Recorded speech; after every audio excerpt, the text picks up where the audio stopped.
Good morning, good afternoon, good evening, everyone. It is a little bit past 9 p.m. here in Tokyo. Got two night streams in a row.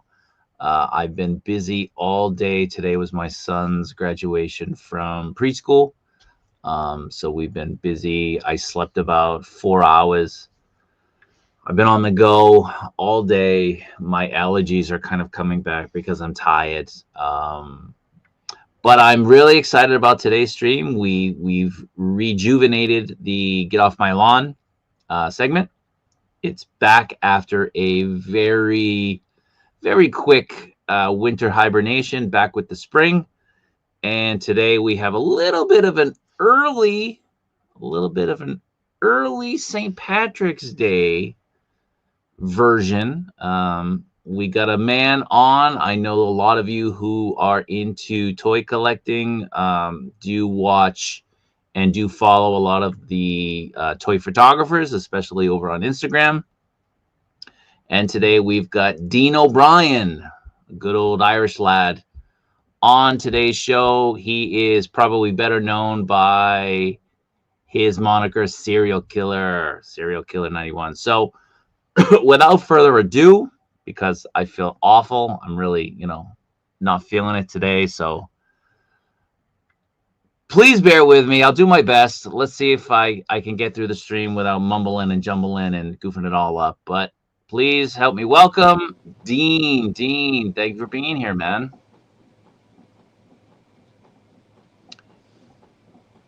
Can you hear me, Dean? No. Can you hear me? Well, what's going on? I can't hear anything. Uh-oh. We have the same problem as Mr. Mom. Mr. Mom problem. All right.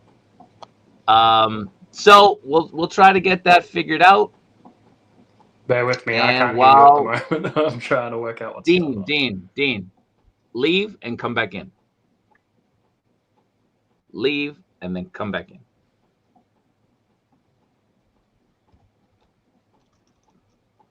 So I'll type it in the chat. Leave and come back in. I don't know why this is happening with StreamYard. It's really weird. Can you see the chat?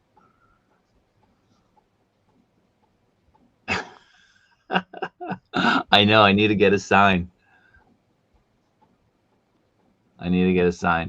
So let's have him try to fix that backstage. I'm going to bring in Sneaky. Sneaky's helping me with duties today. Sneaky, 2 days in a row. Good morning. Good afternoon. It's morning for you, right? Very early. Very early morning. Yeah, it's 5:11 for me. So bear with me, guys, because this is way before I wake up. But I'm here and feeling pretty good today. So looking forward to talking to Serial Killer 91. He's a really good Instagram photographer that is also in our group. So he's been shooting. I don't know how long, but him and I have been doing collabs for about 2 years now. So that's how we kind of met. Didn't realize that he was in the group before. Oh, and he is back. Can you hear Sneaky? Sneaky, ask him if he can hear you. Dean, can you hear me? Something's going on. I can't hear you guys. I don't know if you can hear me at all. All right. I can hear you. Dean, Yeah, okay. Dean, leave and come back in. All right.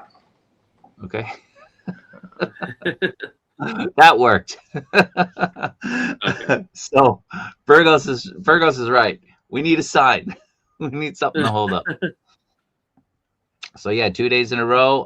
For those of you who were with us yesterday, we were talking about the Gamerverse stuff. I got this sexy boy right here. He's a beautiful beast. So he's back. Can you hear me? Why does this happen to some people? I don't know. It was working fine before, and then just all of a sudden it didn't work anymore. But yeah. Anyway, I can hear you guys now. That's better. Okay, great. So I was doing an introduction of you. So Dean is Serial Killer. He's really well known for his toy photography. I've pinned his Instagram in the chat. If you're not following him, make sure you click that and follow him. If you're watching this on a replay, it's down in the description. of the video. Click it. It'll bring you to his Instagram. Give him a follow. I'm sure you'll be happy that you did. Yeah, So Dean, I can call you Dean during the stream. It's okay. Yeah, of course. Yeah. Okay. So Dean is in Australia. I didn't know that. I thought he was in America all these days, all these years. So you're in Australia. As a boy in Australia, what kind of things were you into as a kid? What toys were you following? What toys were you collecting and playing with? I collected a lot of different stuff as a kid. I had a lot of like Micro Machines stuff from Star Wars to like Jurassic Park, Mighty Max stuff when I was younger. So yeah, had those. Oh god, Street Sharks, Dragon Ball Z like figures from back in the day. I'm just trying to think what else. There was a lot of toys back then, but yeah. Micro Machines though. Micro Machines, man. I was a huge Micro Machine fan. I still have sets today that I have like stashed away from when I was a kid. Wow. Yeah. A couple of Mighty Max sets that I've still got. But yeah. Oh. Hot Wheels cars, obviously, that sort of stuff. So Max. Oh man, you still have those. I know, right? If you don't mind, give us like an idea. Give us an idea of when you were playing with toys. Like what period are we talking about? So anywhere from I was playing with toys since I was like 5 years old with like different. We don't know how old you are though, Dean. That's the thing. Like what time frame are we talking about? All right, so I'm 34 now, 35 this year. So so we're talking what, like in the 90s. Later 90s type thing, mid 90s. Up into like the 2000s. So just all that sort of stuff from back around that time frame that was available here in Australia. They were kind of the top stuff that was around then. I had like Predator action figures and stuff like that, Alien stuff. I think it was still NECA that was making the Alien figures back then. They were just pretty different to what we have these days. Stuff, that sort of stuff. Now, do you have siblings? I do. I have two younger brothers. So I have a brother that's 4 years younger than me, and then I have a brother who's just turned 20. So a pretty big age difference between. Yeah, that's a pretty big gap, huh? Yeah. So with the toys, it's safe to assume that the toys that you got became hand-me-downs for your brothers. Yeah, correct. Yeah. So most of my stuff went through my middle brother, the one that's a little bit younger than me, and yeah, he played with everything. And then by the time it went through the two of us, my youngest brother still got to play with some of it, but most of that had obviously moved on and that sort of thing from that time. Like I remember I had a lot of like Star Wars figures from like the early 2000s, from like Star Wars Episode 1 and that sort of thing.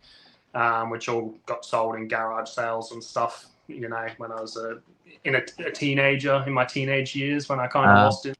So. Yeah. So how much of that stuff do you still have?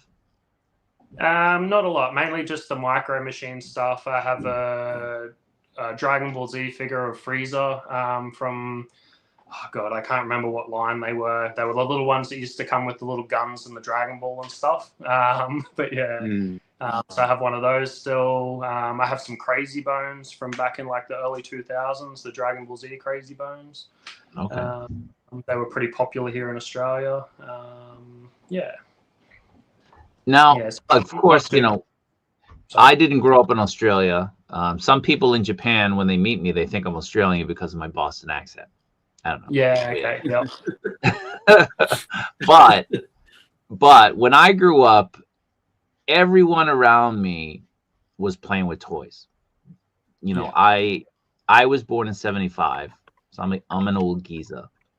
But this is pre-video games, right? Like I was hitting like 8, 9, 10 years old when video games were really starting to build up their momentum. We already had the Atari and everything, but kids my age, we all had toys. We all had Star Wars, we had He-Man, we had Transformers, we had G.I. Joe. Everybody had basically the same lines. You might not have the same figures, but you have the same lines.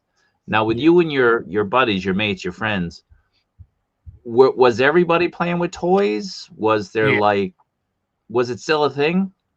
Yeah, so all the neighboring kids that like all had the same sort of toys, similar toys. Like you said, they might have had different characters. So then you'd like, I'll lend you this toy, and can I borrow this one? And then so we'd like do a swap for a couple of days.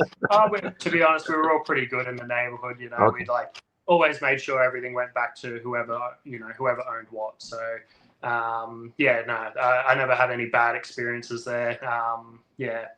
But so Transformers would have been one I forgot to mention. Like, I think every kid had Transformers when they were young. Pretty common, especially for boys. It was pretty much the same. And then like consoles, we had Super Nintendo for a bit there, and then the Nintendo 64 came out. So they were kind of like the first consoles that I played on, really. And then the PlayStation 1, I think, followed the Nintendo 64, and kind of went on from there. Nintendo 64 was awesome to grow up with that in your childhood, but yeah. Would you say the video games entering your home were really the catalyst for you weaning off of playing with toys? No, not so much. It was still very much the same. I still enjoyed playing with figures, and video games were great. But to be honest, I was never a huge gamer when I was young. My brother, that's a little bit younger than me, was probably the bigger gamer. He was like, I'd have to fight him to get him off it because he just didn't want to get off the console. I'm still the same these days. I play for like a couple of hours, and I've usually had enough by then, and I'm like, yeah, that's it. I'll go and do something else. Okay. So at what age would you say you stopped playing with toys? Probably around, I would have been around 12, 13, kind of around that age. I just kind of lost interest, and in teenage years, so you kind of like, I guess for a lot of people, you're probably going to grow out of it a little bit, or you like, for me at that point in my life, I was a lot into like bikes and skateboards and being outdoors and stuff like that. So that was kind of where my interest shifted at that age. But yeah. And then you got back into it. I did. How did that happen? So Funko Pops were probably one of the bigger ones that got me back into it. Horrible things, I know. What? But like, wait. You're breaking up, Dean. I must have misheard you. Yeah. Did you say Funko Pops? Yeah, that's correct. So Funko Pops like kind of popped back up, and it was such a big thing, So I got back into those, collected a few of the Dragon Ball Z ones for a while. And it got ridiculous. Like the prices for them kept skyrocketing and that sort of thing. And I started to look at the value for like what you get. Like they're not that accurate to the characters that you're interested in and that sort of thing. So I kind of moved on from Funko Pops and that sort of stuff. And I mean, don't get me wrong, I was still collecting like some action figures and stuff at the same time, but that's kind of what sparked my interest back into like action figures and that sort of stuff. How old were you at this point? Early 20s, like, so probably around 20, 22, 23. So kind of like when Funko Pops kind of first came onto the scene. Now, you didn't get into Funko Pops, obviously, because of the aesthetic. I mean, the look didn't appeal to you. Was it the value that you were seeing on them? Is that what got you to... It was the nostalgia behind it. So, like, seeing all these characters that I'd, like, seen in shows and stuff when I was younger, and I was like, oh, that's cool. Like, I want a character, and that's what kind of drew me back into it, And then, of course, like, with that, I think that was, like, for the pop culture industry, it was a pretty big thing, and I think it drew a lot more action figures out and that sort of thing, and that probably brought a lot more people back into it as well, like myself, to be honest. Like, so like I was saying, like, it wasn't really the aesthetics of a Funko Pop, like, because there's not much to them; they're pretty basic. It was more the nostalgia behind it, and like seeing characters that I've seen in shows that I grew up watching and that sort of thing. Like, I was quite a big fan of cartoons when I was younger, so we were pretty lucky to have. I don't know if it's probably called something else where you guys are, but we have Austar here, so it's like pay TV. So we had shows like Cartoon Network and stuff like that. So I grew up watching stuff like Samurai Jack and Johnny Bravo and Dragon Ball on there. Courage the Cowardly Dog, the Powerpuff Girls, just a lot of like cool cartoons. That Batman the Animated Series. I know Powerpuff Girls. I didn't really like. Wasn't my favorite show, but it was just one. It was one of those big Cartoon Network shows. So yeah.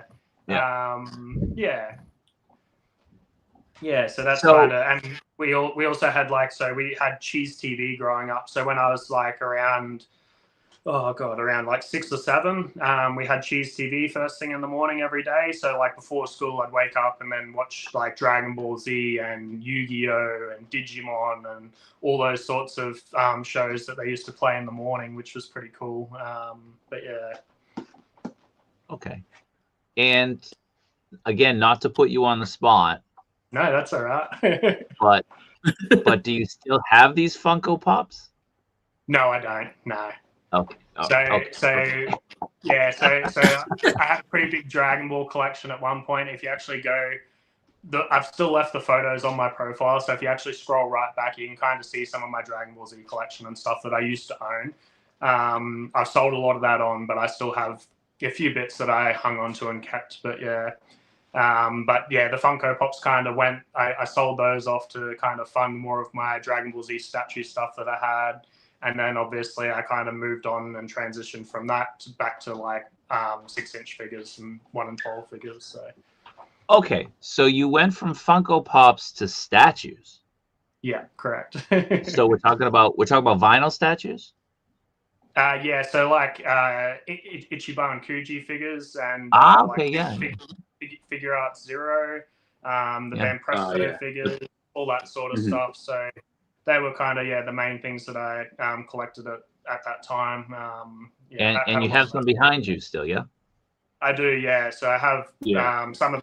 I still mainly collect Figure Art Zero and the Manga Dimensions like Grandista and those sorts of figures. So like they're like painted to look like the anime and that sort of stuff. And the Figure Art Zero I still collect. I don't collect like every single one, but I like the big ones. So there's like a few, like the One Piece, they tend to do a lot of quite large statues for, which I kind of have behind me. I can kind of give you a little peek, but there's like some pretty big ones like up on the top that won't even fit in the glass cabinets. Like there's some pretty big statues there that are like 30, 40 centimeters tall. They're quite large. So, but yeah. Okay, so how did you go from those now into action figures? How was that transition? What prompted that? Just the photography was the main thing. So I started like I started taking photos of like the statue figures and that sort of thing, and I was like having a lot of fun with that. And then I was like, action figures are so much better, for this sort of thing. And I grew up like the main thing that I loved about action figures when I was younger was being able to like pose them and set scenes and create, different displays and have characters fighting each other and that sort of stuff. So that's kind of what pushed me back into, like, it was mainly the photography side, and I was like went back into collecting like 1 and 12 figures, like like SH Figure Arts and Mayfex and Mezco and what else? There's so many new third-party companies and that sort of thing now. It's getting quite competitive, which is good because we kind of need that for the bigger guys to step up their game and give us what we want to see, really. So it's good to have a bit of pressure on them and see some new stuff being developed. But yeah, it's funny you mentioned that because it was in the news. We were talking about it yesterday, that the third-party companies that are putting out Dragon Ball stuff, they're getting raided. Yes, I did actually see that. And it's like it was quite funny actually, because I followed Demonical Fit on Facebook, and then I noticed that they like a lot of the posts by Tamashii Nations, and I was like, that's kind of weird. Like, you know, you like copy their homework and then you like support them at the same time. I was like, yeah, it was a bit funny to me, but yeah, it's a weird thing going on over there, man. In China. Yeah. It's weird. All right, so you got into collecting action figures because you transitioned from Funko Pops into statues. Yeah. The statues really, I guess it was the aesthetic of the dynamic posing that really caught your eye. Correct. And to bring me back action figures, to bring you back in. And then you had been a photographer. You were messing with photography, and then you kind of started doing toy photography. Can you fill us in on that? Yeah, so like I've always just enjoyed photography. Like from when I was young, I remember getting like going on like school camp when I was in like grade 7 and getting a little like disposable Kodak camera and just taking photos on it. And I just enjoyed the experience so much of like just being able to capture certain things. And even when I was that age, like I was like, oh, I remember specifically there's one photo I took and there was a broken tree branch that was like hanging over the creek, and I like climbed out on the tree branch so I could take a photo so it kind of looked like I was in the middle of the creek. And just like stuff like that. And I also, when I was in year 10, I studied multimedia and did a multimedia class that I did through high school. And that kind of was something that like I really enjoyed doing like different perspectives and that sort of stuff.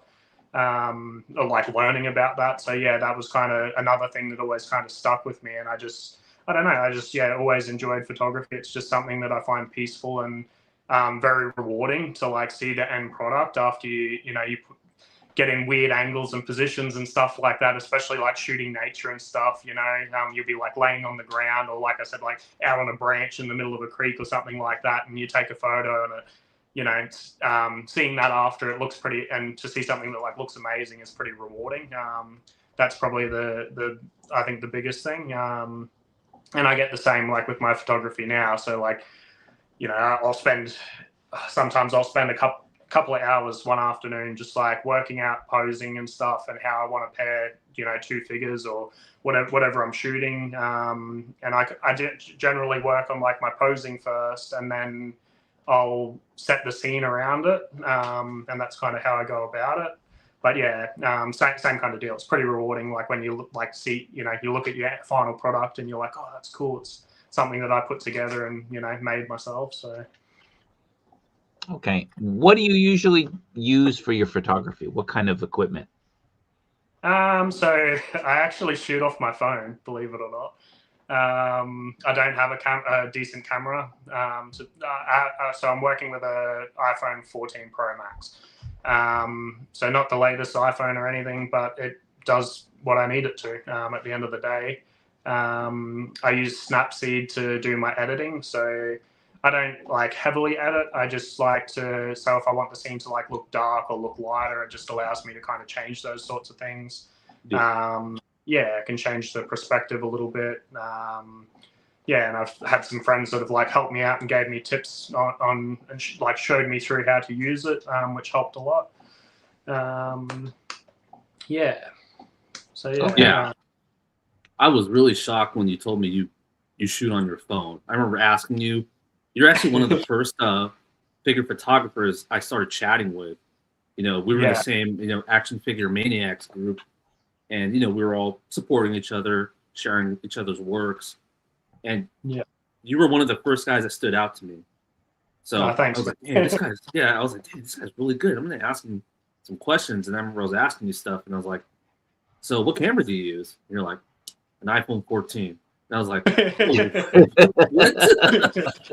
Yeah, it kind of catches a few people off guard. A lot of people think that like, that I use a decent camera or something like a good setup. And don't get me wrong, I'd love to get to that point one day. Like it's definitely on my list to do. I'd like to buy a decent camera, but I also find it a little bit challenging using my phone to try and improve on my phone. And because I've like always used it for so long now, I've gotten pretty comfortable with it.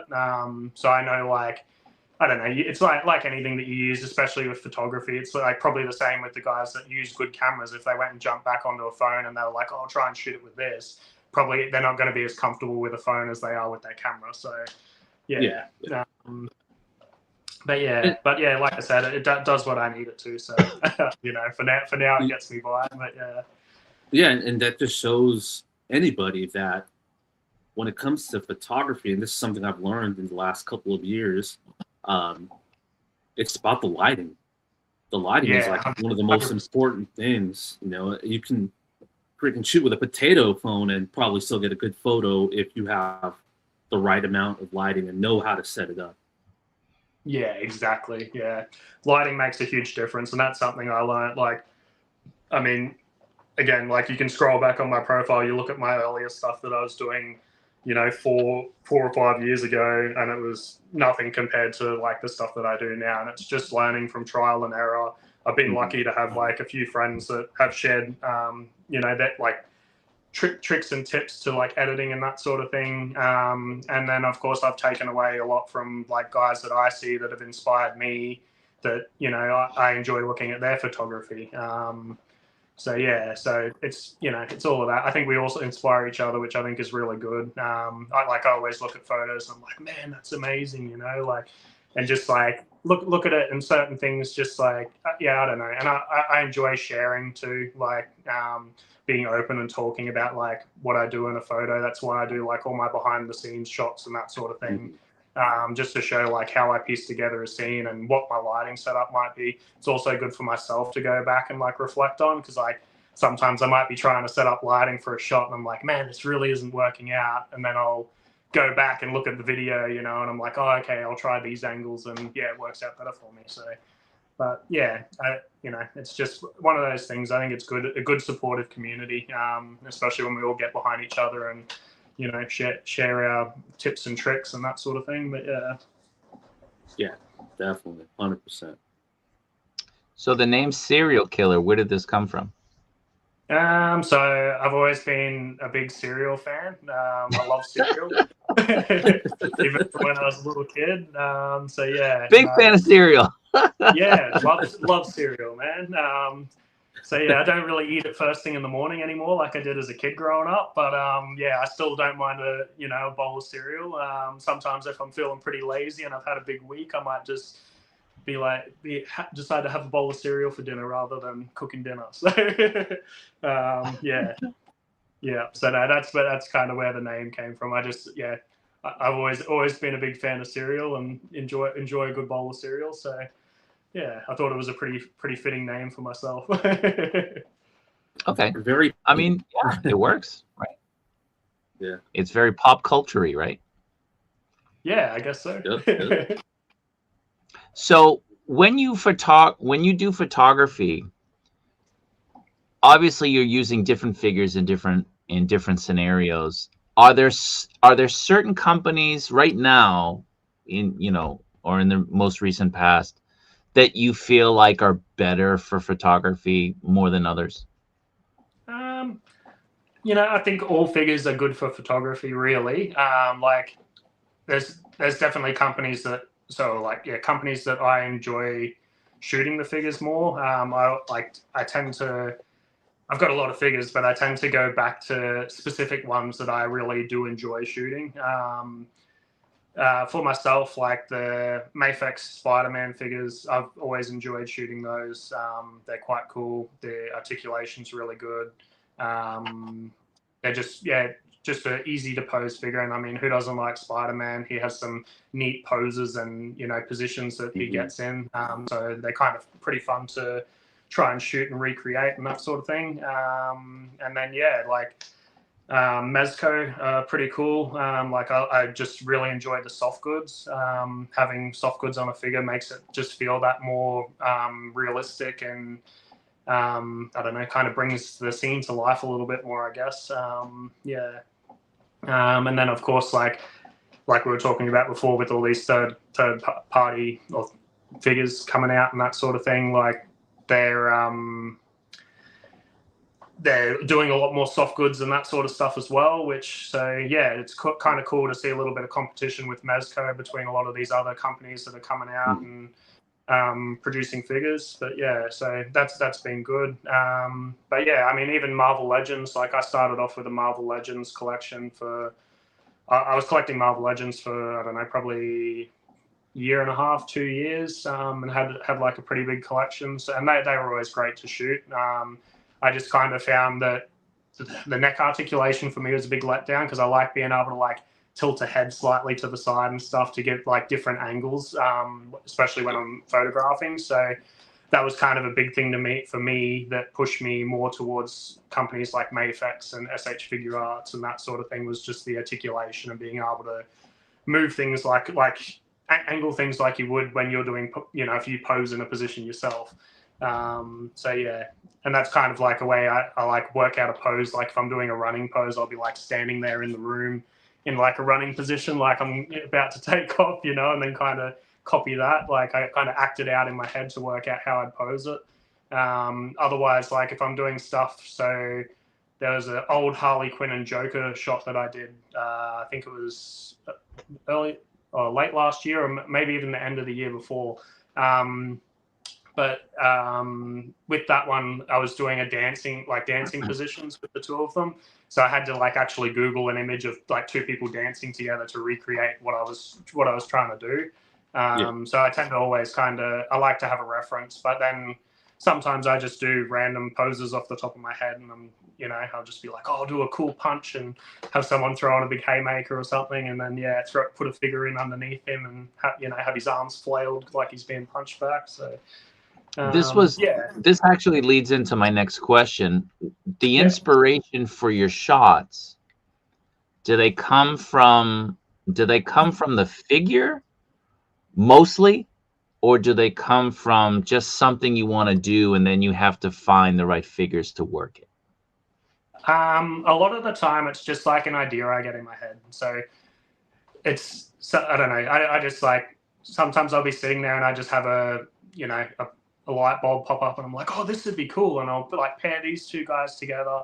And then I just like, I kind of get an idea of the scene that I want to set up. And that's how I do most of my shots. I don't really do it off comic book art and that sort of thing, which I've actually been trying to get myself more into, like doing comic book references and that sort of thing, rather than doing stuff off my head. My recent SimCity shot that I did, I was like, got that figure and I bought the comic book and I was like reading through the comic book and I was like, yeah, I'm going to do all these shots from the comic books, and then I was like, had the figure there and I was like, oh, I'm just going to do this shot, and like made my own little random scene, which like I said, I just tend to do a lot. I get an idea in my head, I'm like, oh, this will look really cool, and I just go ahead with it and roll with it. So a lot of the times, like I'll pose something and I'll like get it in place to what I think will be suitable, and then I'll sit it in front of the camera and I'm like, oh man, that doesn't really work, like the head angle's not right. So then I'll like sit there with my phone set up and tweak everything to get it the way I want it. But yeah.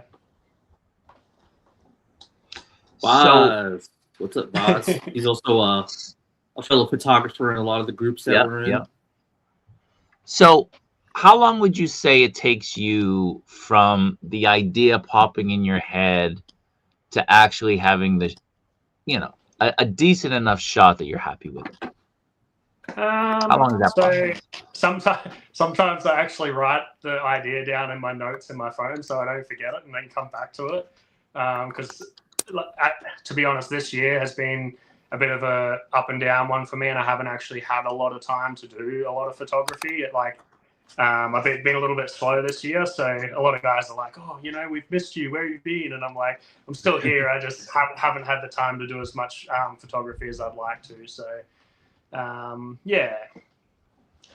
so I mean, sorry, I've gone off track now. What was the question again? How long does it take you from the thought popping in your head, like, I want to do this, to actually getting the shot?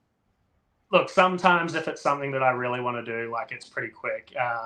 Generally within like a couple of weeks, I'll piece the scene together and do the shot that I want to do. And then I've also been doing a lot of collaboration photos and stuff. So like when they have a deadline, I come up with an idea and I'm like, all right, I've got to get this done, you know. So I might have 2 weeks to put my shot together and do the shoot that I want to do. So yeah, I mean, it really depends. I've still got ideas saved in my notes that are from two or 3 months ago. But then I've also, when I'm doing collaboration photos and stuff like that, it's generally pretty quick. So, yeah. So, how much inspiration do you get? How much inspiration do you get from other photographers for like what you're seeing? Plenty. Like, and I always like aspire to other photographers. Like, I just, see certain photographers and really like the way that they set up a scene and how they do what they do. A few guys that I've always inspired to try and I've been inspired by, like they encourage me to try and improve my photography all the time, and I see what they do and I'm like, oh, I want to try and make my poses a bit more dynamic and that sort of thing, and just improve in that sense and the way I do my shots. What's Up Danger, Max Fisher, guys like that, they're pretty up there. Henrock, all guys that I aspire to. But I mean, anybody, like, really, if I see a good shot, I know you did the one with that Batman figure in the snow that you did. That one was awesome, man. Like, thank you. Yeah, that one. I'd say half of the shot was thanks to you, because I saw you posting up photos with that snow. And I was like, oh man, this looks so good. I remember. Yeah. And I was like, oh, okay, I'm gonna try this next time. And it worked, man. That photo, actually, I won a contest recently, a tournament with that photo. So yeah, I seen that. You deserve it, bro. Thank you. No, you're welcome, dude. Yeah, no, it was a killer shot. And yeah, that's what I mean. Like, I've also been, like, over the last year, I've tried to hold my work to a higher standard. So sometimes I'll take shots and they never get shared because I'm just not happy with it. It's not a photo that I feel like it's up to the standard of work that I want to show on my profile. So yeah, there are shots that just don't make the cut. It's as simple as that. But I mean, there's plenty of guys out there that I aspire to. I also like looking at some of the guys that just do in-hand posing and that sort of thing, and they just do these incredible poses with their figures, and I like taking inspiration from that and then doing a similar pose and putting it into a scene and that. I'm just trying to think, is it Cerebral Deep? I think his name, something similar to that anyway. He does awesome poses, man, awesome handheld poses with his action figures. And yeah, occasionally I'll be like, see these little shots show up and I'll like take screenshots of his photos. I'm like, oh man, I got to try and do like a pose similar to that, for one of my shots. So, so I mean, I take inspiration from everyone. Obviously, I'll never copy anyone's work or anything like that. Or if I like inspire from a certain shot someone did, I'll always like give them credit for it. I did a shout out to What's Up Danger last year when I did a Superman shot, because they did like a big Superman collaboration shot, and I just seen this shot that he did, and I was like, man, that's so cool, and I was like inspired by it. So I did something similar that was like a bit different, but yeah. So yeah, I always take inspiration from other photographers, and I'm always happy when people can take inspiration from my work, yeah.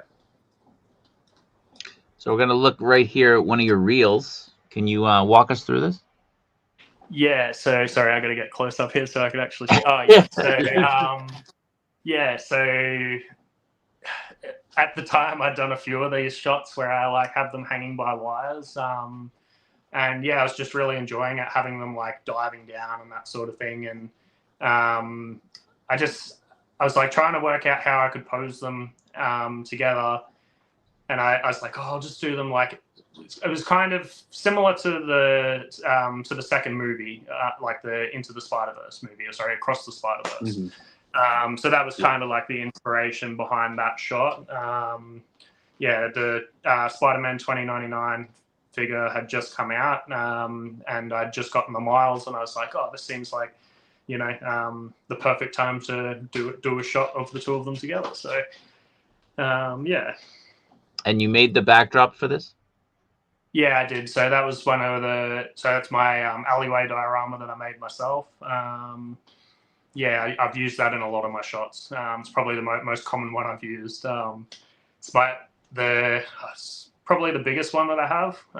So it's quite easy to use it to fill up a background and without having to edit backgrounds and that sort of stuff in. I do like to do everything as tangible as possible. Sometimes I know that's not possible. I do use like a TV screen in the background for some of my shots as well. But I do like creating dioramas and making stuff that I can use and have in the background. So, what's your take on AI? I'm not a fan, really, to be honest. No, so don't get me wrong. Like I understand some people, their time's limited. They don't have time to put in hours and that sort of thing that I do with my stuff. I don't take anything away from them. I'll always have more appreciation to the work that goes into, people that are building dioramas and setting up complete scenes. Because when you do it yourself and you realize how much work goes into it, then it's right. There's a lot to it. So it's easy to go and snap a desktop shot and then go and whack an AI background on it and be like, oh yeah, that's my photography. But I'm also not knocking those people. Each to their own, man. We all do what makes us happy and what we enjoy. Do you think there's a fundamental difference between AI and Photoshop? Definitely. So, to actually do editing like Photoshop and for myself, I use Snapseed. To edit out a stand or something on a photo that you've done to hide a stand, I don't have that big of an issue with. I do it myself. I edit my wires out to make the wires disappear on the shots that I do where the guys are free falling and that sort of thing. I don't really see a problem with that. I know there's some extreme artists that like to do everything without having to edit their stands out or anything like that, and that's completely fine. And props to them, man, when they pull those shots off. That's on a completely another level to try and make a shot without even having a stand in there or anything like that, or even a bit of wire, or but I think huge difference between being able to do actual editing and being able to click a button and have something do it for you. Two totally different ball games. I do have one photo on my profile which I used an AI background for. That's the Biker Gomez shot. It's funny because when all the AI, it's been a big debate lately. And I was maybe I should delete this photo, but I was I'll be straight up about it, man. I'll leave it there. It's when and it was kind of AI was pretty new, and I was I'll give it a try. I did a little desktop shot with Biker Gomez when I first got him, and I was I'll just edit an AI background and see what it looks like, and that's what come of it. So, and I didn't have a lot to post at the time, so I didn't have a backlog of photos or anything to share, and I was just I'll share this one. What the hell, But it's just not something I wanted to make my go-to. I didn't want to start doing AI photos all the time. It was just me having a bit of fun and trying something new. But yeah. Okay. So let's get into some photos. Yeah, sure. Yep. So I know we picked a Can you few. walk us through this? Yep, this is the one I was talking about with the snow. When I saw it, I was like, damn, I got to ask him about this. How did he do this? Yeah. This photo. So, obviously, it was around Christmas time. I was trying to go with kind of a Christmassy theme, and that's obviously snow is pretty common in Christmas. It's a big part of Christmas. So, not where you live.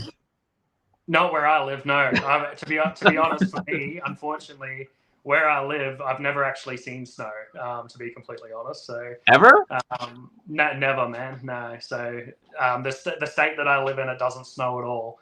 The closest thing I've gotten to snow is it dropped to about -2 degrees here a few years back, and I had a little bit of ice on my windshield.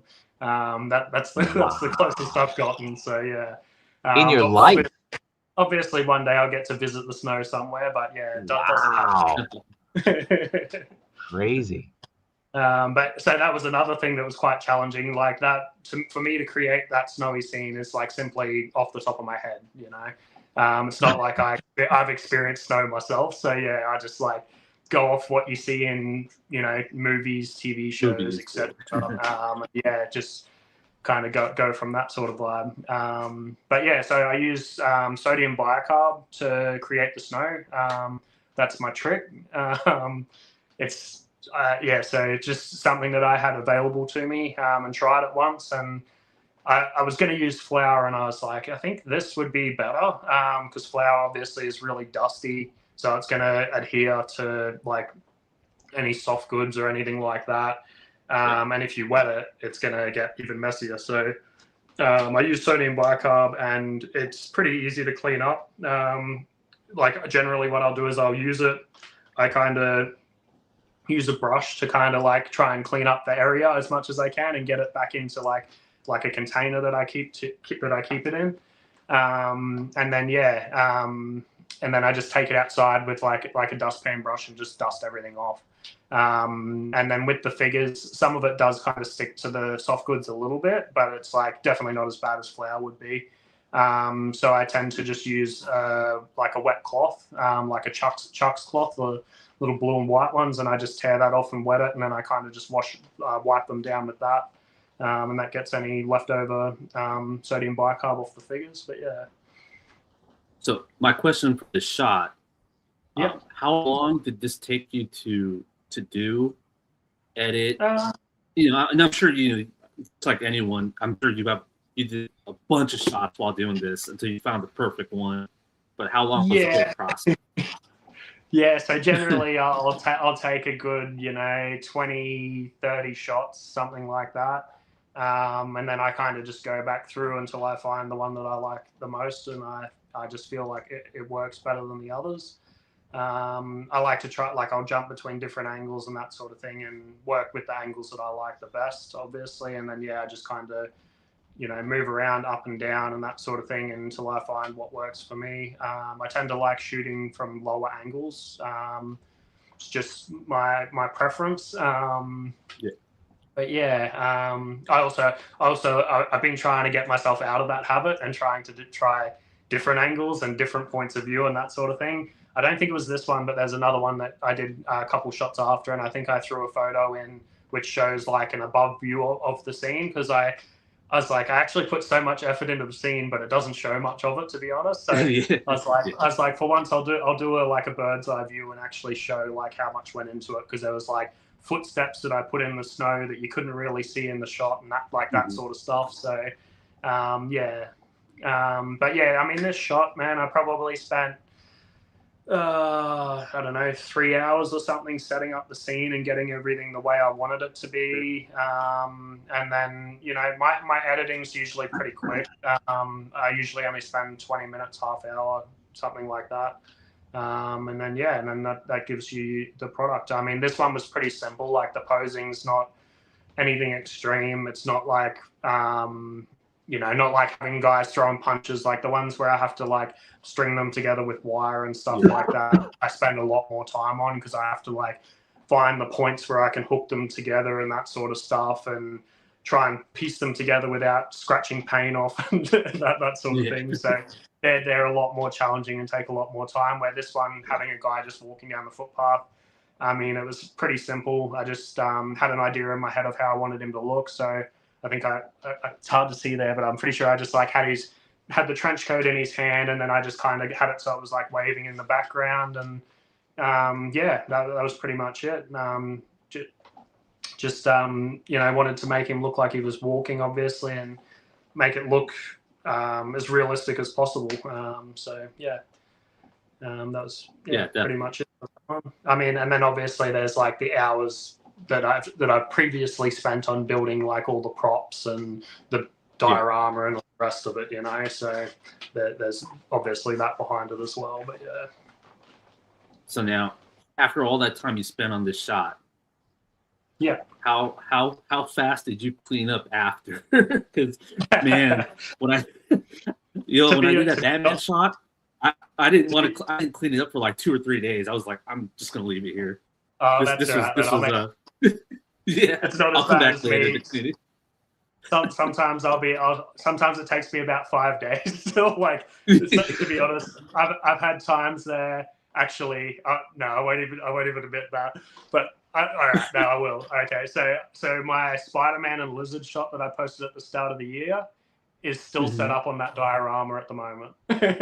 Oh, but we're gonna get into that. We're gonna get into that photo in a moment. We are gonna talk about that photo. Yeah, it doesn't have any sodium bicarb involved, so you know it's not like it was a big cleanup process. I just left them posed and haven't gotten back to it yet. But yeah, yeah, no, I mean, because after you spent 3 hours on a shoot, you're just like, all right, it's job's done. I need to take a break. So I feel you.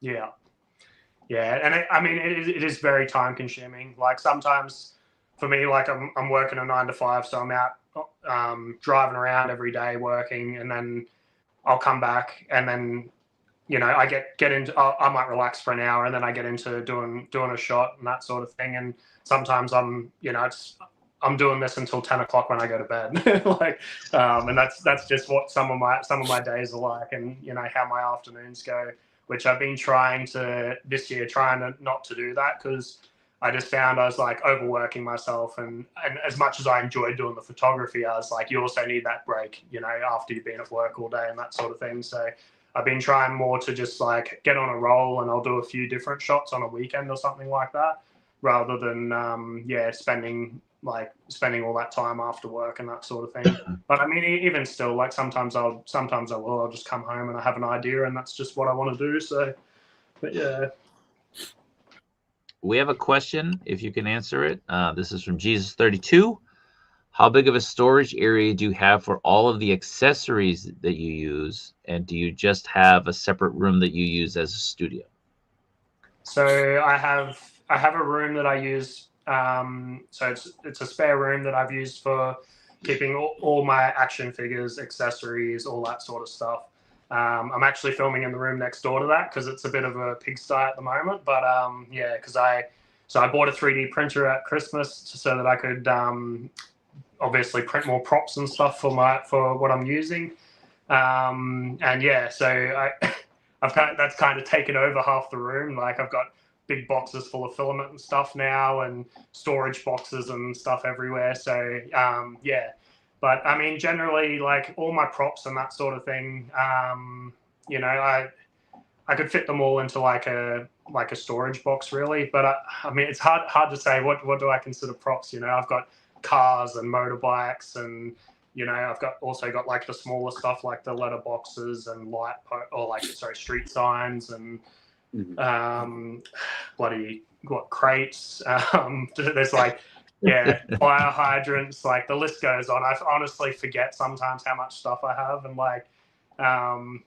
so I mean I've got quite a bit there. But I think definitely when you get like this far into the hobby, you need a room to have all this stuff in. Like you definitely needed quite a big space to have especially like full-size dioramas and that sort of thing. Like the alleyway diorama in the shot is one. So when I built it, I made it so that it's all magnetic and pieces together.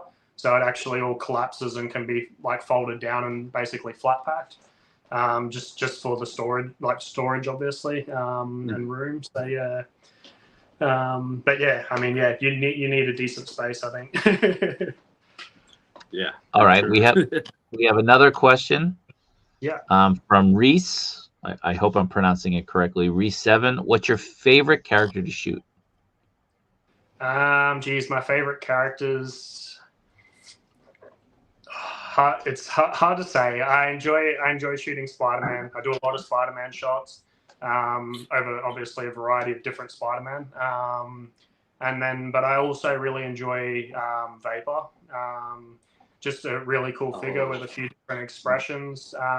For me, I think the biggest thing is outside of the Spider-Man thing, I like having a figure that has variable like a variety of different expressions rather than just like one standard face.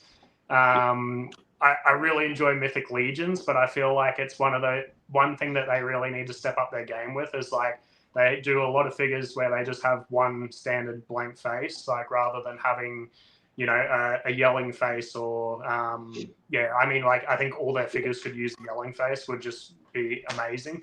But yeah. But yeah, I like any figure that has like a bit of windswept hair or a yelling face, something that like can really make a photo. Something with emotion. Yeah, exactly. Yeah. What's your favorite Spider-Man to use? Ooh, I mean, the classic Spider. Like, so for me, Mafex 185 Spider-Man's probably my favorite. I just like that basic standard look. I mean, one with a slightly darker blue would be cool as well. But yeah, the 185 is generally my go-to Spider-Man. And then yeah, excuse me, I was it's like burping a little bit there. But yeah, I mean, I enjoy the other Spider-Man as well. Like I don't know, Miles Morales is an awesome character. But yeah, generally I like, especially when I'm like having him paired with other villains and that sort of thing, like the Lizard shot. I was like I could do any of the Spider-Man, but I think I'll just go with the classic look.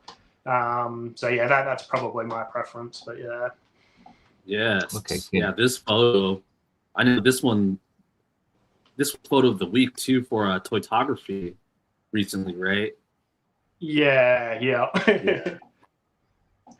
And is this the new Lizard or is this the older Builder figure? This is the older Builder figure one. So yeah. Okay. Yeah. I mean, yeah, this shot's pretty straightforward. It kind of speaks for itself. I had Lizard posing, and I wanted to have him. Actually, I think sorry, I'm just trying to remember now. I think we were doing a theme because we have a little Spider-Man collaboration group with Jay from TMNT. I think it's in 1997. Trying to remember all these names off the top of my head. Not easy. But yeah, so Jay's Spider-Man collab group, we were doing a shot for that. I can't remember exactly what the theme was now, but the photo was based around the theme that we were doing. So, but yeah, that's right. Sorry, it was web slinging. That was the theme. So yeah, so I just thought, what can I do in web slinging? And I was like, I didn't really want to do just like a standard Spider-Man swinging, you know, through the buildings type of thing. I was like, I wanted to do something a little bit different. So I thought I'd have him swinging off a web trying to restrain Lizard while he's, you know, on a bit of a rampage. So yeah, and then I had Lizard posed, and then I added the web in, and then I just kind of worked how I wanted to pose Spider-Man, kind of like he was swinging off behind. And then obviously, not obviously, but so Spider-Man's held up off a piece of wire. So that was probably the trickiest part because I wanted to have him angled backwards. So that he was behind. I had to have the wire also angled, so I had to like have it going back over the top of the building, which was a little bit tricky to kind of get it to hold the weight of him and you know, set it up so that worked. But yeah, it worked out well and looks pretty good at the end. What'd you use for the webs? Oh yeah. So the webs are custom made ones. So I made a bunch of them myself.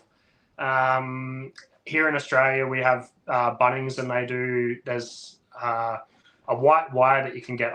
I'm just trying to remember now because you can get. So I think you can get like similar stuff on Amazon, and I think it's called white floral wire or something like that. Yep. And then I just designed the webs myself. But yeah, so I used the wire from Bunnings for that one. I also have some wire from Amazon, so I can't remember with that specific one that I used. I think that was just the one from Bunnings that I got. But I have other ones. The the one that I got from Amazon was a little bit softer web, so it's like a little bit harder to pose with sometimes, or like have it when he's like flipping, like so it like doesn't really like it kind of bends and like flops down when you're trying to use that. So I tend to use this one a bit more. Yeah, it's a bit better to use. So. Yeah, and the lighting on this one I really love. How many lights did you use for this photo? So what have I got? So I used one in the one. I had one in the right-hand side to fill the windows. I've got 6 windows in that side, but it's like a big panel light that I use in there. And then I have one in the window that you can see on the left-hand side. And then I also have one, there's another window at the front of the diorama which had a light in it as well, which didn't really affect the photo whatsoever anyway. I just had it in there. But yeah. And I'm just trying to remember with this shot, it might be in the behind the scenes, but I can't remember if I had a light from the front or not. I think this one might have just been, it might have been from the right-hand side at the front there, on focusing on Lizard a little bit. Gotcha. Yeah. But yeah, I can't really remember off the top of my head exactly how I had the front lights set up on that one. But now, usually with your lighting, do you usually have a go-to setup for lighting, or do you just adjust based on the photo? So generally, when I'm using this diorama, I always go for that same setup. So I have the lighting in the in the windows.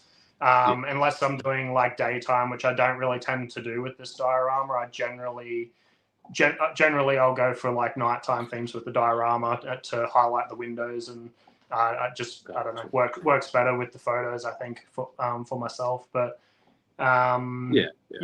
generally it kind of varies with different photos. I also had a friend give me some tips on like using colored lights. So you can find like wheel charts online and that sort of thing that show you like what colors work well with other colors to like complement each other.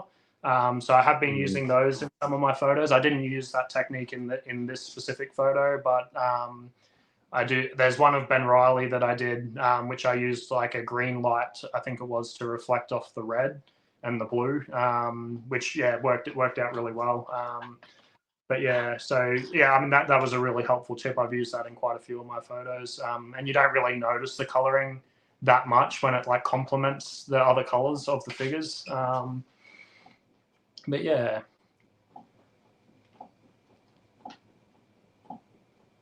Oh, I think Kaiju's muted. The last photo, sorry, I was blowing my nose. The last photo that we want to talk about, can you walk us through this one?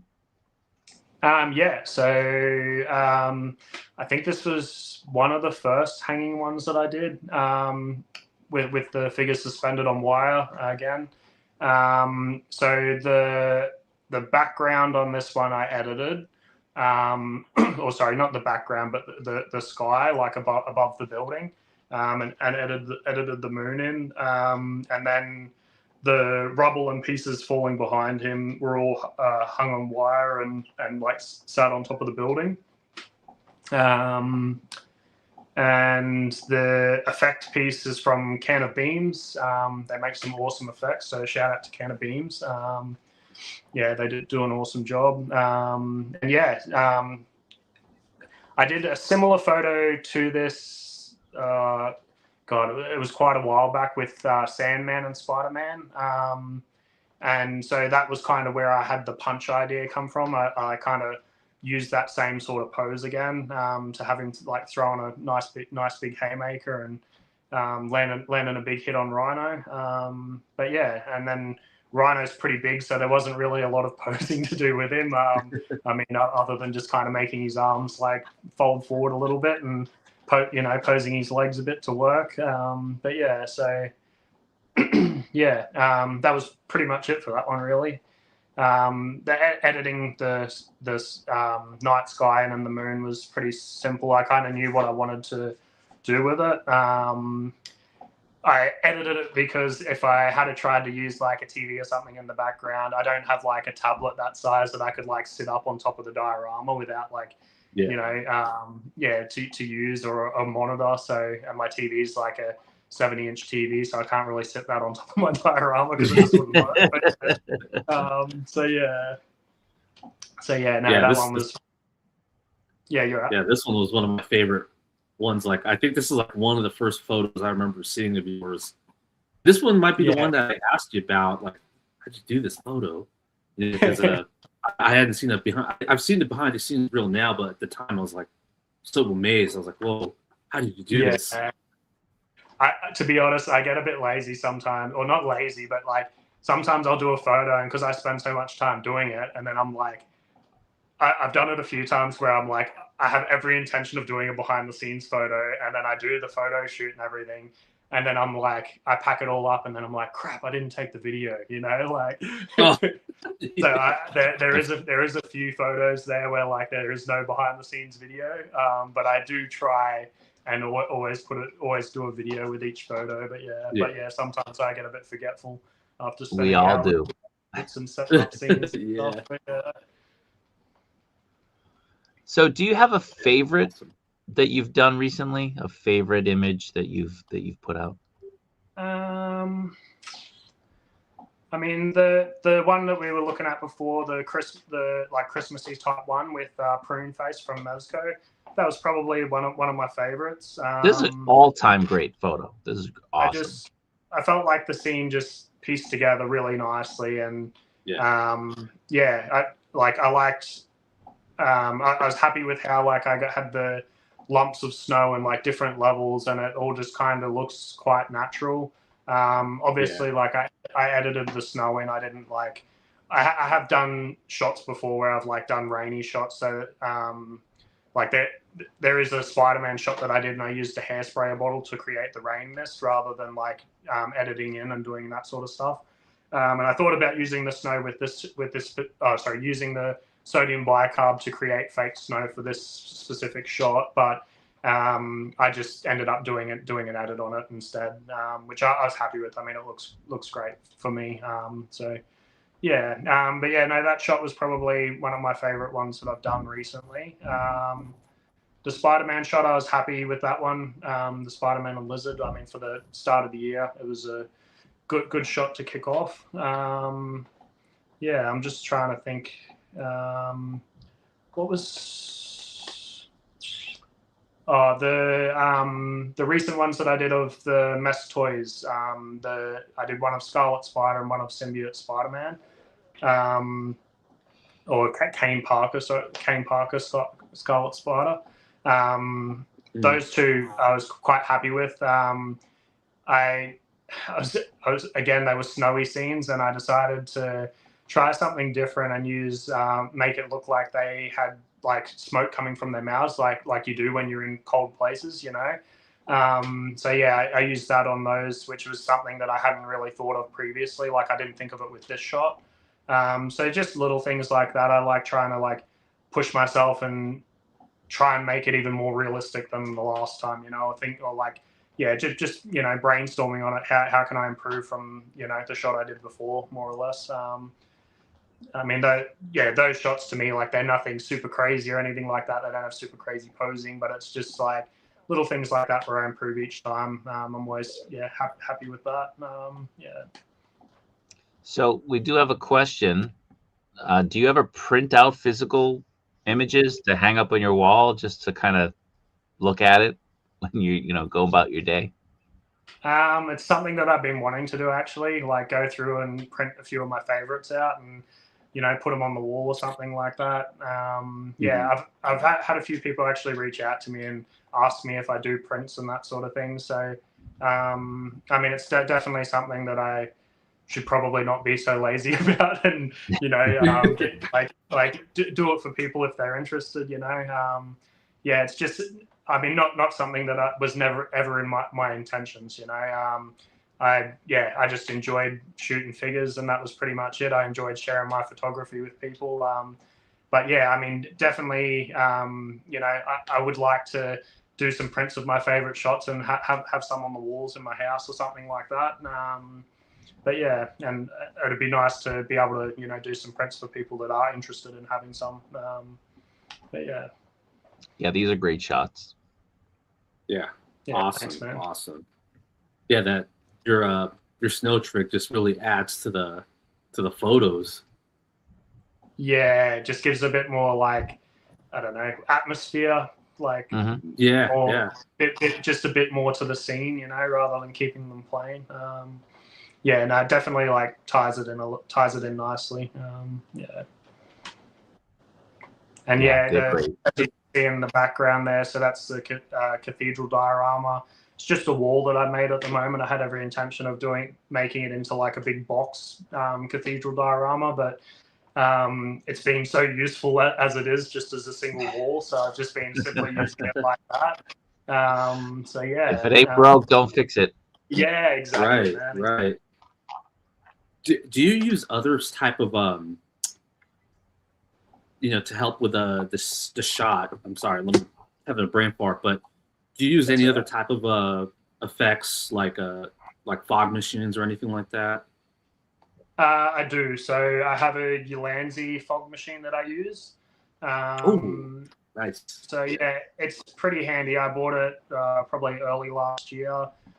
So I've used that in quite a few shots. I think I did a shot of the Mafex scarecrow figure that I used that in on the ground. I did it on one I did of Guts from Berserk.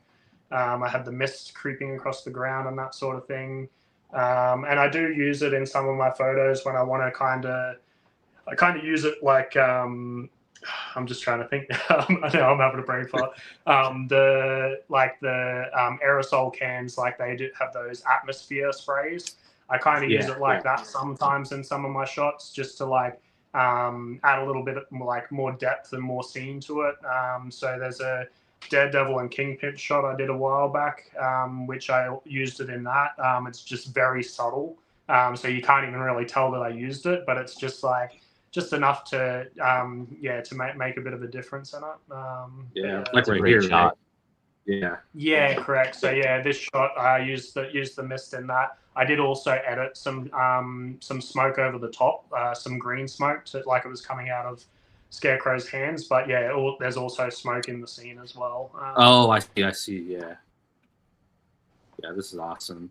And this wasn't this one of the Halloween collabs?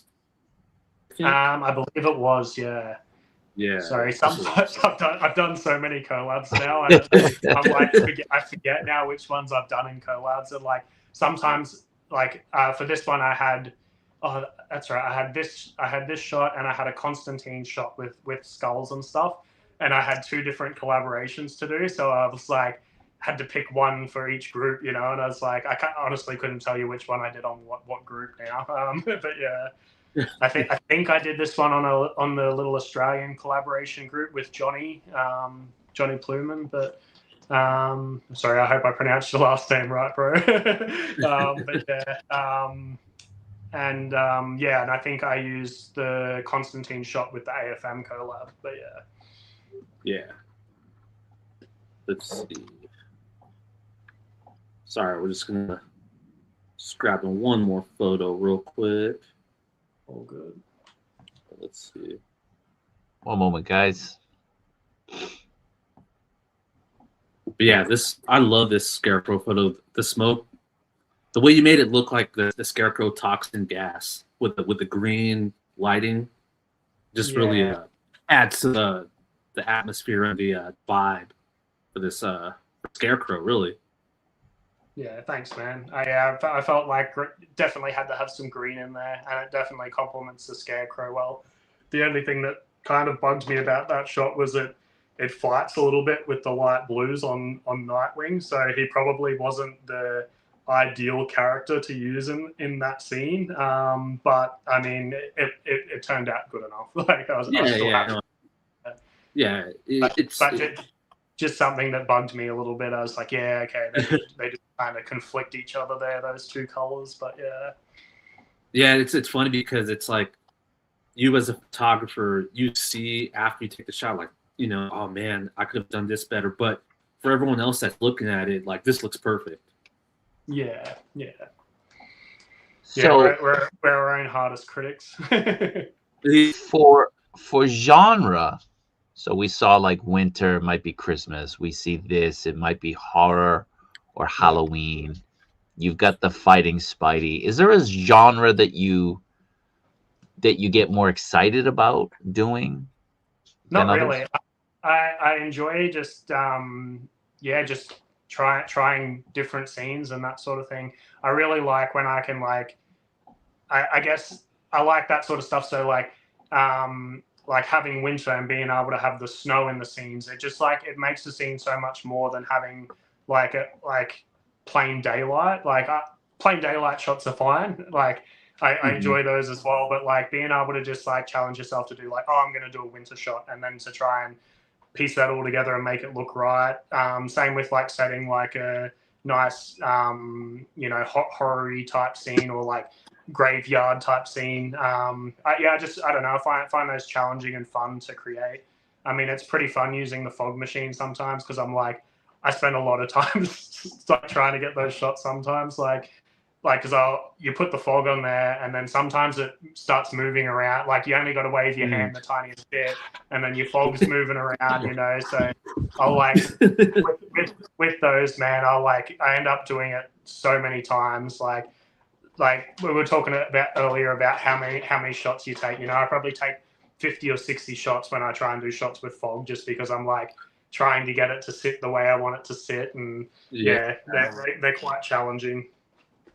Yeah, because the fog can totally change the shot, and you just go through all of them, just like you said, you wave it with your hand or you blow it just to try to move it yourself, but sometimes you do it too much and you're like, damn, I got to make more fog. Yeah, exactly, man. That's that's actually how I go about making it work, the atmosphere stuff. Is I just wave my hand back and forth over it and kind of just make it cloud up and mist up a bit, and yeah. So is this natural light you're using here? So no, this one I had a light sat on top of the roof. Okay. And then I've also edited light in to make it look like light coming through the window. Okay. Gotcha. Is anybody else getting static feedback? I'm getting a lot of static feedback. Yeah, I am now. Is it going now? StreamYard is so weird. So weird. All right. I'm gonna bounce out and bounce right back in. All right. Let's see. Okay. I don't think I hear it anymore. Actually, I'm not, because I'm going to lose all the stuff I put up. I just realized that. If I do it, everything's going to get lost. So, we're near the end either way. So can you give us a little bit of a tour, Dean, of the stuff behind you?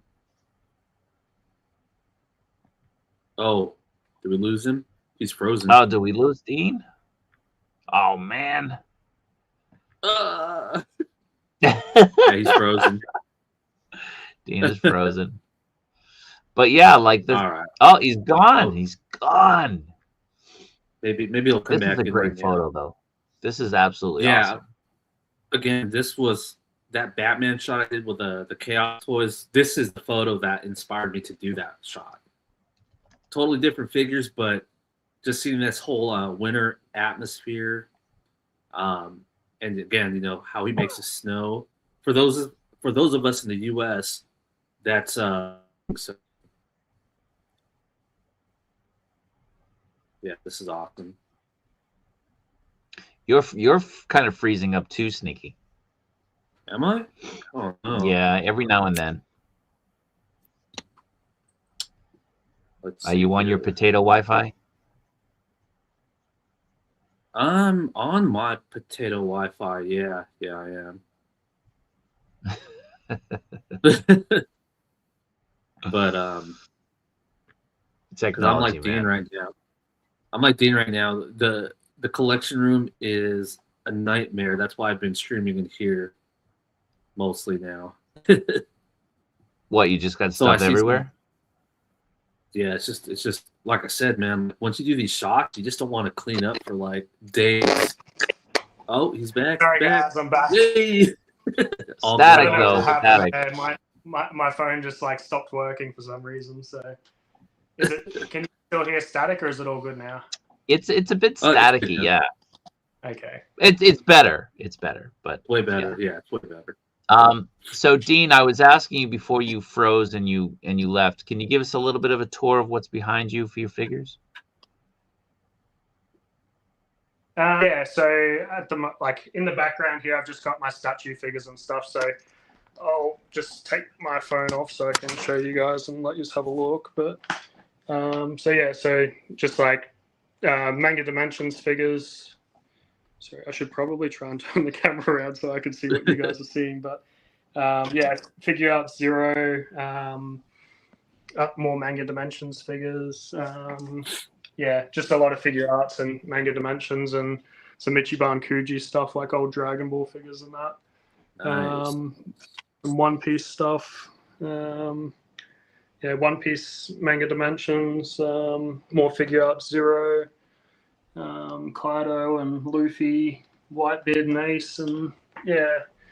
Then I've got more like just random Ben Presto figures. I had to lay some of them down because they kept falling over. But yeah, I got Demon Slayer and Chainsaw Man, Jujutsu Kaisen. I've got some My Hero Academy and stuff like that as well. But yeah, and I do have. I've got my. Oh, you guys still there? Yeah, cool. We're here. Yeah. I was like, looked back at the screen and I couldn't see you guys. So, but yeah, and then I do have a shelf with my like action figures, but they're all in boxes and stuff like that. So it's not really much to show there.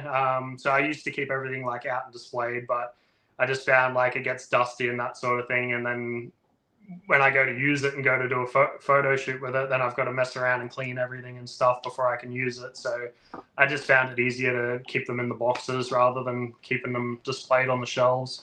But yeah, I also found like sometimes with like the Mayfax figures and stuff, they have like the soft diapers, and sometimes like if you leave them like posed for too long, it starts to like squish it, and you got to like heat it with hot water or you know, an air dryer to kind of reshape it and get it to go back to its normal shape. But I do have a figure that I was mucking around with, so something that I haven't shot yet, but I'm looking forward to doing some shooting with. But I have this, so I took it's the Golden Skull Ninja. I can't remember what it is by Mezco, but I took the body from that and then put Vapor's head on it, and I 3D printed and made a little Oni mask for him. So oh wow. Yeah, and the rooftop here is something that I designed and printed myself as well. So and painted myself, which I need one. Yeah, but yeah. So That's awesome. Something that I've been playing with. I got a bit carried away with the rooftop diorama, and it's it's actually very big. It's so because that's only a corner part for it. It's printed in 4 different parts. So there's like 2 corners and then 2 long runs that go along the front. And then I measured it the other day, and it's like 70 centimeters long. I was like, oh my god! But yeah, so but I'm actually like building. I'm working on building a building for like out of it. So I have some doors and stuff I've been working on, and then I'm going to do some windows to go above the rooftop. So yeah, it should be pretty big when I'm finished with it. But yeah, it'll be cool to have have a nice building to work with my Japanese style figures and that sort of thing, ninjas and samurai. Yeah. Yeah, that's nice. That's nice. All right. I think we're out of time. I do have to go cuddle with my wife before she, she gets angry with me. Like they say, happy wife, happy life. But again, Dean, thank you for being on here, man. We really appreciate it. The link is in the description of the video, and I've pinned it in the chat in the live stream on both the vertical and horizontal chats. If you can click it, visit Dean's Instagram, Serial Killer 91. take a look at his stuff, give him a follow. You'll be very happy that you did. So again, thank you for being here, man. We really appreciate it. Seriously. Yeah, thanks, guys. Thanks for having me. I really appreciate you having me on here. And yeah, thanks, guys, for giving me a follow. I appreciate it. And yeah, for you guys that are photographers, I'll give you a follow back as well. So yeah. When should we expect your next photo to go up? A lot of pressure. I know. I've got one that I'm sitting on at the moment that I don't know if I'm going to share yet. So I'm working on it. But I've definitely got a few photos to come in the next, definitely in the next month. I've got an AFM collab coming up, which has a bat theme to it. Yet to be announced, so I'll be jumping in that. So yeah, you will see some cool shots come from me in the next couple of weeks to a month. So yeah. Oh yeah. Awesome. Yeah. Yeah, I'll be doing that with you. Yeah, he'll be prolific as always. That's it. All right, guys. So again, go over, give him a follow, give him a look. Again, appreciate everybody being here. Thanks once more to Dean for making the time to talk with us and give us a little bit of an insight into how he does his photographs and such. So everyone take care, be good, be safe, and just a quick reminder that we do have a live stream tomorrow. Ooh, you're all broken up, Dean. We do have a live stream tomorrow for Don't Tell My Wife. Please join. We're going to be talking about various figures that have hit our radar over the last week, including Hot Toys, the Gamerverse stuff, the Figuarts, and that new Meditoy Spaten. So again, take care, be good, and see you all next time.